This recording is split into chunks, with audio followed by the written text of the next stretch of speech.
Welcome to my channel Shahzad pharmacy. DNA deoxyribonucleic acid का मुखफ़फ़ है। DNA को सबसे पहले वाटसन और क्रेक ने दरियाफ्त किया था। डीएनए कीमियाई बिल्डिंग ब्लॉक से बना है जिसे न्यूक्लियोटाइड कहते हैं। ये बिल्डिंग ब्लॉक्स 3 हिस्सों से बने हैं, फास्फेट, शुगर, नाइट्रोजन, जो जंजीरों की शक्ल में ग्रुप्स की शक्ल में होते हैं। ये एक मॉलिक्यूल है जो किसी जानदार की निशोरमा और काम के लिए जीनियाती मालूमात रखता है। डीएनए 2 ऐसे जुड़े हुए स्टैंड से बना होता है जो एक दूसरे के गिर्द घूमते हैं और बाल खाती हुई सीढ़ी की तरह होते हैं। डीएनए एक ऐसा मॉलिक्यूल है जिसमें जीनियाती कोड होता है जो हर फर्द के लिए मुनफरद होता है। ये कोड इन तमाम प्रोटीन को मुनज़्ज़म करता है जो जिस्म को तश्कील देते हैं और निशोनमा में मदद करते हैं। ये जानदार के ज्यादातर खुलियों में पाया जाता है। डीएनए तौलीद का एक अहम हिस्सा है जिसमें जीनियाती मौरूसियत डीएनए के वालिदैन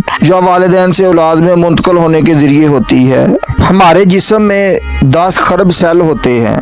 हर सेल के न्यूक्लियस में डीएनए होता है। हर एक डीएनए में इंसानी जिस्म का कद्दो-कामत, वजन, बाल, आँखों और जिल्द की रंगत, खून का ग्रुप, मुस्तकबिल की बीमारियां, नज़र की कमजोरी, बालों का सफ़ेद होना, ये सब मालूमात महफूज होती हैं। सिर्फ एक डीएनए के सेल में इतनी मालूमात है कि 70 मीटर की बुलंदी तक की किताब लिखी जा सकती है। हर डीएनए में 12 लाख तक के जीन्स होते हैं। हर जीन्स में जिस्म के किसी एक हिस्से की मालूमात होती है और हर इंसान का डीएनए दूसरे इंसान के डीएनए से मुख्तलिफ होता है। डीएनए टेस्ट के जरिए खोए हुए बच्चों के वालिदैन का पता भी लगाया जा सकता है और कुछ केसेस में रिलेशनशिप का पता लगाने के लिए भी डीएनए टेस्ट किया जाता है और क्रिमिनल को पकड़ने के लिए स्किन या ब्लड को लेकर डीएनए टेस्ट की मदद से क्रिमिनल को पकड़ते हैं। वीडियो अच्छी लगी तो एक लाइक जरूर कर दें, कमेंट में अपनी राय का इज़हार करें। नए दोस्त चैनल को सब्सक्राइब करके जाएं। अस्सलाम वालेकुम।